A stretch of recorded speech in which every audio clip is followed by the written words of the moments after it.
Si Jerez ay isang kriminal. Hindi mabilang yung mga taong pinatay niya. Napakagandang higaan for the kulungan. Ang ng Senate, Pero pagdating nila, pag sila ay nahusgahan na, matitikman nila ang pait. Ang langit ay hindi sa kapihan. Wala. Ang kapihan ay kulungan. Ang kapihan ay isang Bartolina. Hindi na makakauwi ang inyong Diyos. Hindi na makakauwi, sinasabi ko sa inyo. Walang! October 25 na darating si Jerez. Ang yayabang nyo kasi. Mga lawyers ng PAW, maraming salamat. Ako'y nagpapasalamat talaga ng taus puso. Salamat. Malapit na ang katapusan, ang hukom nila. Ngayon sila yung i-punish yan. Ito, hindi sumunod na late sa formation, ilublob yan doon sa pool ng Kadire. Ilublob yan. Ngayon, ang mga mukha nila para silang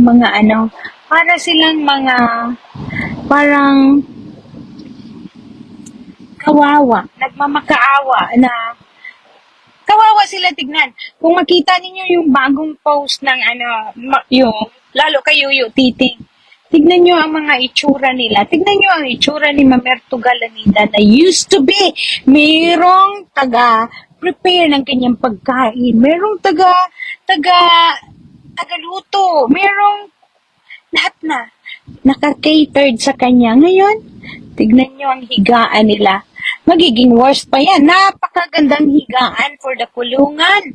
Ang ng Senate, Pero pagdating nila, pag sila ay nahusgahan na, matitikman nila ang pait. Doon na sila siguro, pag sila ay nakakulong sa piitan ng mga preso talaga, doon na sila siguro magsisi. Doon na nila sabihin na sana kami ay nagsalita na lang yung totoo. Kami ay nagsabi na lang ng totoo, nang hindi kami maging ganito. Wala naman walang ibang hiniling ang mga tao, ang mga biktima, na kayo ay magpakatotoo. Siguro naman, kung kayo ay nanghingi ng aumanhin at sorry, siguro, madali silang kausap, pero ang yayabang nyo kasi. Pinagtatawanan pa ni Mamerto Galanida nung in-interview yung ating mga biktima na si Randolph at si Jackie. Yeah! Now they can get their own rope to hang themselves. How about now, Mamerto Galanida? Anyari dong? Anyari. Si Jerez ay isang kriminal. Hindi mabilang yung mga taong pinatay niya. Hindi mabilang. Pinatay niya, bakit? Dahil bawal. Pinagbabawalan niya ang mga tao na dalhin sa hospital al ipanganak. Pag nanganak, dalhin ang buntis sa hospital at doon manganak. Pero hindi. Siya mismo mag-offer, siya mismo magsuot ng scrub para siya mismo ang mag-surgery. Siya mismo ang gagawa ng C-section. Buti na lang talaga. Ang Diyos ay hindi pa gustong kunin at patayin ang buntis na si D.B. Lasala. In-stop siya ng doktor doon sa loob, yung undergrad na doktor na si Gladys. In-stop siya. Buti nakinig. Minsan ang yabang-yabang niyang butanding na yan Ang yabang-yabang. Susundin niya, wala siyang pakialam, wala siyang pakikinggan kundi siya. Buti na lang. Pero guys, ang dami niyang pinatay. Mga batang paslit. Hindi pa natikman kung ano ang buhay.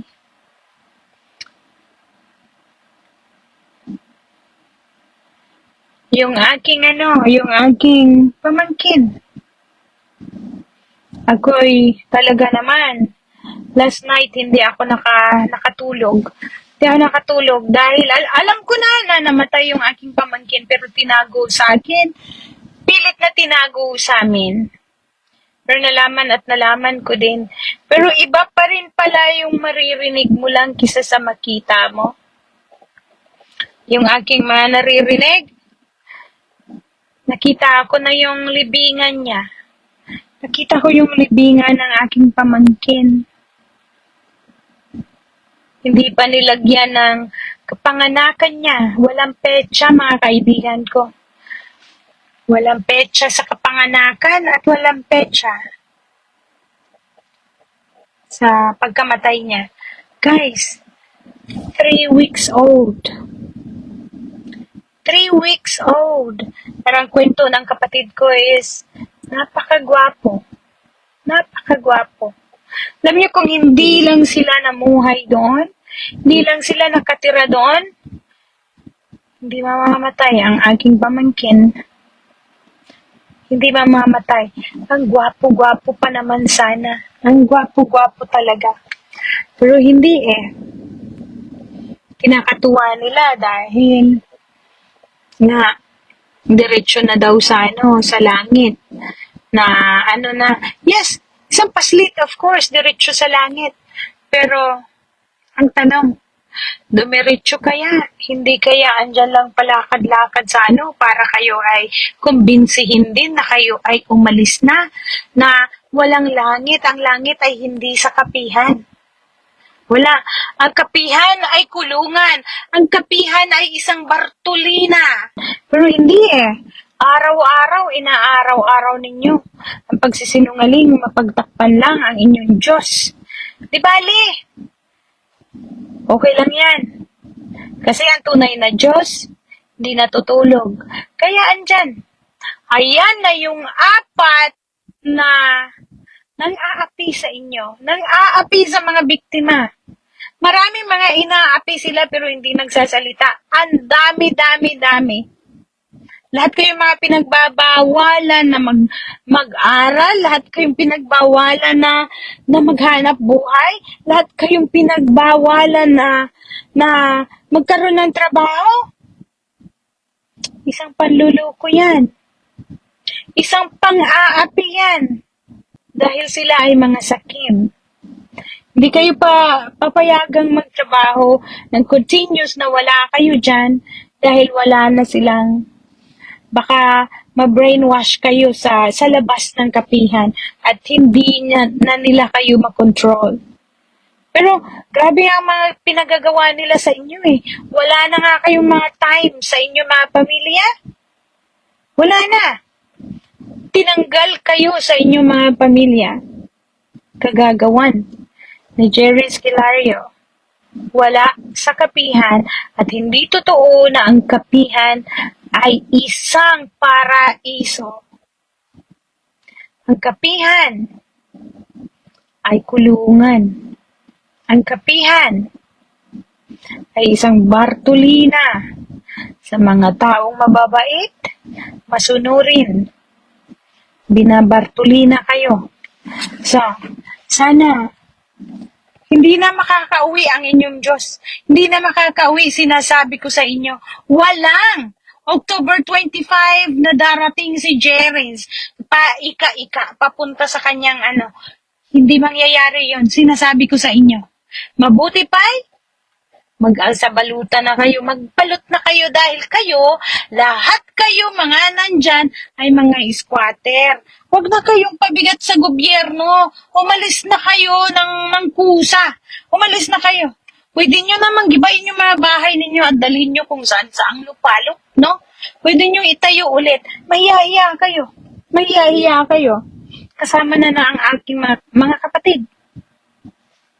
I know na dinison nyo na ako.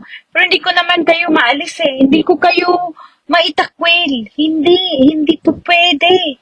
Hindi pwede. Magalit na kayo kung sa magalit. Itakwil nyo ulit ako ng ilang beses. Go ahead. Go ahead. Itakwil nyo ako. It's okay.